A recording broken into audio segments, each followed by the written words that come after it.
जी नमस्कार, मैं हूं वाराणसी शैलेंद्र सिंह और आप देख रहे हैं आईपा यानी all India progressive politics association. इसके अंतर्गत प्रगतिशील राजनीति को लेकर चर्चाएं करते हैं और अपने शहर के कुछ खास लोगों से मुलाकात कराते हैं, रूबरू कराते हैं। जानते हैं 2022 का चुनाव नज़दीक है, तो इसी कड़ी में मुलाकात कराते हैं राबिया कलाम जी से, जो पूर्व विधायिका जो रह चुकी हैं शहर उत्तरी से। और बात की जाए तो मौजूदा राजनीति किस प्रकार चल रही है, तो जानते हैं राबिया जी से। राबिया जी, स्वागत है आपका आईपा में। और बात की जाए 2022 का चुनाव नज़दीक है, अब रणबांकुरे जो है मैदान में आ रहे हैं इस बार, तो क्या लगता है मौजूदा स्थिति की जो बातें की जाए 2017 के बाद की राजनीति बीजेपी की जो रही है, और 2017 से पहले समाजवादी थी, 2007 में बीएसपी ने परफॉर्मेंस अच्छा किया था, सरकार थी, तो कितना अंतर देख रही हैं इसमें मौजूदा सरकार और पूर्व सरकारों में आप? देखिए, पहले तो पूर्व सरकार की बात की जाए और मौजूदा सरकार की भी बात करेंगे। पूर्व सरकारों में बहुत सी चीज़ें थी जो अब की सरकारों में नहीं हैं। पूर्व सरकार कभी जात बिरादर भेदभाव को लेके नहीं बनती थी, विकास को लेके देखते थे, विकास क्या होगा, नौजवानों की शिक्षा कैसे होगी, पढ़ाई के ऊपर ख्याल रहता था, रोज़गार पे रहता था, पुलिस भर्ती होती थी और बहुत सी टीचरों की भर्ती होती थी। तो ये पूर्व सरकारों में ज़्यादा फोकस होता था कि हमारे नौजवान की रोज़गार कैसे बढ़े और उनकी शिक्षा कैसे हो। और आज की जो राजनीति चल रही है, आज की जो सरकारें चल रही हैं, ये सरकारों ने तो पहले हमको धर्म में बांट दिया। धर्म में बांटने के लिए अब हर जगह हिंदू मुसलमान, तो हिंदू मुसलमान सिर्फ हिंदुस्तान में नहीं है, हर जाति धर्म के लोग रहते हैं। लेकिन बनारस की वो तहज़ीब है जो गंगा जमुना तहज़ीब से जुड़ी जाती है। यहाँ की साड़ियों की ताने बाने की तरह इंसान एक दूसरे से मिला हुआ है। तो ये हमारा एक संस्कृत शहर बोला जाएगा बनारस। तो यहाँ हम लोग बहुत ज़्यादा हिंदू मुसलमान करके भी नहीं बट पाएंगे, इंशाअल्लाह ऐसा होगा हमारे बनारस में। और अब पब्लिक सब समझती है, एक छोटे से बच्चों को भी आप पूछेंगे तो वो भी समझेगा। लेकिन पिछली सरकारों ने इस भेदभाव में कभी नहीं राजनीति किया।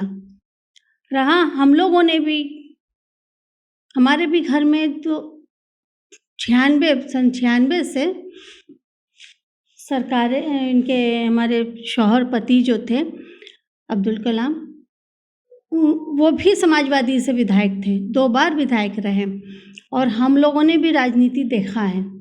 फिर उनके इंतकाल के बाद 2005 में मैंने भी विधायक उपचुनाव में मैंने भी जीता और मैं भी विधायक रही। और हम लोगों की सरकार में जो होता था, गरीबों को देखा जाता था, नौजवानों को देखा जाता था, परेशानियां कहाँ हैं उसको ढूंढा जाता था, ना कि हिंदू मुसलमान में बांटा जाता था। आज बुनकर भाइयों को देखिए, किसान भाइयों को देखिए, जो जिस रोज़गार से जुड़ा हुआ है उनको देखिए कि आज तरही मची हुई है कि क्या कल दिन होगा। कोरोना काल में सभी परेशान थे, अब कुछ पटरियां आई है, पटरियों पे रोज़गार आया है। और अब ये सरकार की जो चुनाव की घोषणा हो गई है, तो हमारे को तो बहुत फ़र्क लगता है। उसमें मोहब्बत थी, उसमें एकता थी। इन सरकारों में मोहब्बत को मिटाया जा रहा है, जात बिरादरी के हिंदू मुसलमान के नाम पे बांटा जा रहा है। लेकिन बनारस के लोगों को सलाम करती हूँ कि ये बस उनकी बातों में ना आए और अपनी एक प्यार मोहब्बत को ना बिखारे।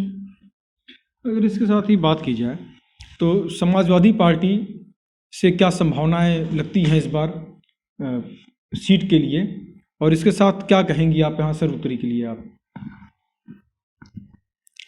समाजवादी पार्टी अब जो हम लोगों की इस 2022 में जो चुनाव लड़ी जाएगी, तो अब जो प्रत्याशी रहेंगे, चाहे उत्तरी में रहे, चाहे दक्षिणी में रहे, या पूरे विधानसभा में जहाँ भी रहे, वो इंशाल्लाह अच्छा चुनाव होगा।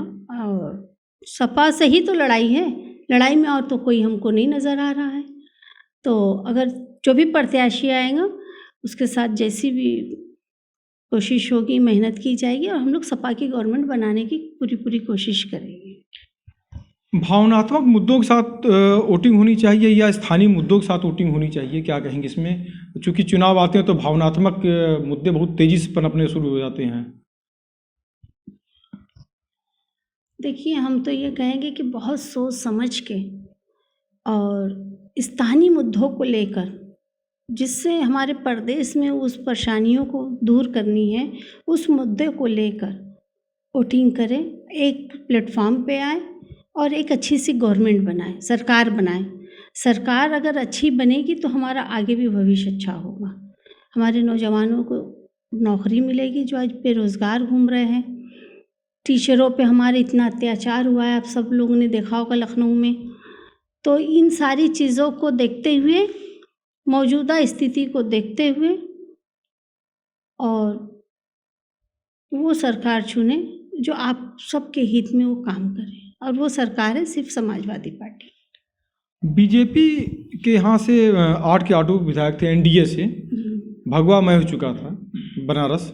तो इसके साथ अगर बात की जाए तो जो 2022 का जो चुनाव है, कौन से ऐसे स्थानीय मुद्दे होंगे जिसके बेस पे यहाँ पे चुनाव लड़ेंगे लोग, जो प्रत्याशी जो आएंगे इस बार, क्या बेस होंगे? अगर आपको अवसर मिलता तो भी क्या काम हुए हैं? देखिए, अवसर मिलेगा तो देखा जाएगा, लेकिन जो भी होगा, यहाँ की नहीं, पूरे उत्तर प्रदेश की जो भी मुद्दे हैं वो जग जाहिर है।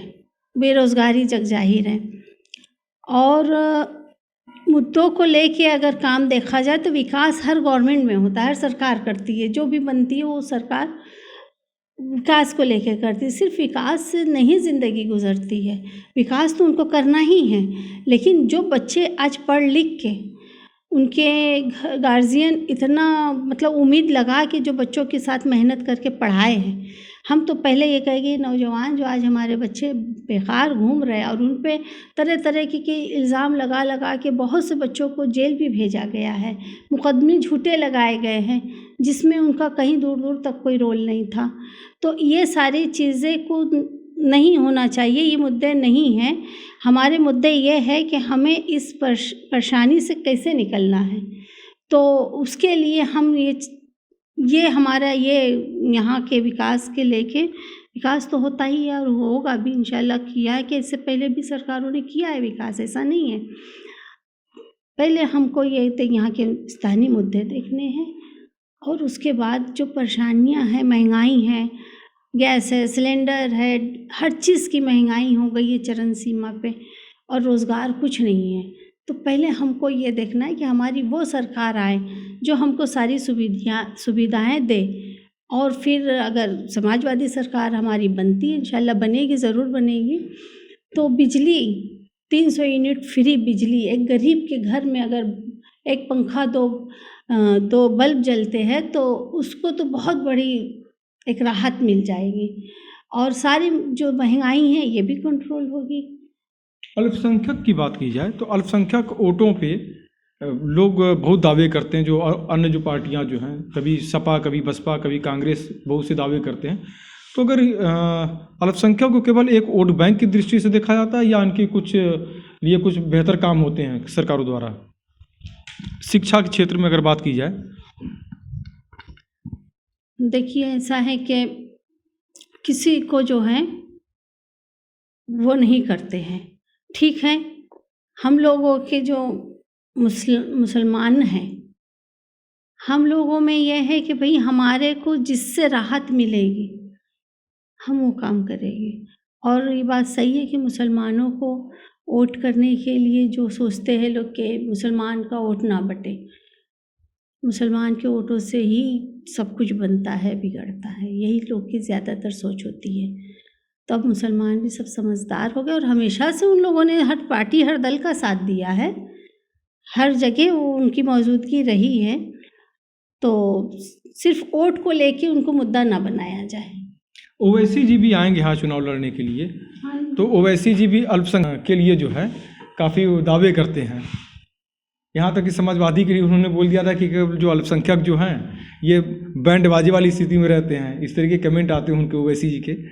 तो ज़्यादा हित कहाँ समझना चाहिए एक अल्पसंख्यक वर्ग के लोगों को, ओवैसी जी के जो दावे हैं? ओवैसी जी पहले अपने देश प्रदेश में मुख्यमंत्री बन के दिखाएं, फिर वो उत्तर प्रदेश के मुख्यमंत्री बनने के सपने देखें, या वो अपने जो लोगों के साथ में चल रहे हैं वो लोग ये सोचें कि क्या ओवैसी जी यहाँ आके हम लोगों के वोट खराब करके हमारे साथ रहेंगे, हमारी परेशानियों को दूर करेंगे। पहले ये सोचना चाहिए कि हम अपने इस प्रदेश में अपने ही प्रदेश के लोग से सुख पाएंगे और राहत पाएंगे, ना कि ओवैसी जी के आने से पाएंगे। हम समझते हैं उनके जो टारगेट है वो यही है कि हम मुसलमानों को अपने तरफ करें, लेकिन उनके सामने बंगाल का रिजल्ट अभी बहुत दूर नहीं है। तो ओवैसी जी का जो सपना है वो पहले हैदराबाद में पूरा करें, फिर वो उत्तर प्रदेश में आए, कोशिश करें आने की। आईपा की जो मुहिम है, हम लोग जन जन तक पहुंच रहे हैं, पूर्व विधायक सभी जनप्रतिनिधियों के पास पहुंच रहे हैं, इस मुहिम को आप क्या कहेंगी, आईपा की इस मुहिम को? अच्छी बात है, आपकी इस मुहिम में आपके सामने सारे मुद्दे आते होंगे, आप भी जानते होंगे कि पब्लिक क्या चाहती है, और पब्लिक तो अब चुनाव का दौर आया है, बहुत सी चीज़ें वो नहीं कह पाएगी, इसलिए नहीं पाएगी कि अब वो समझती है कि हमको क्या करना है, तो वो पब्लिक का फैसला जो होगा वो बेहतर ही होगा। तो आप थे हमारे साथ पूर्व विधायक राबिया कलाम जी, जिन्होंने बहुत ही बेबाकी से पूरे जवाब दिए और 2022 के चुनावी मैदान, चुनावी संग्राम में आपकी एक अहम भूमिका होगी। वाराणसी से शैलेंद्र सिंह, आईपा।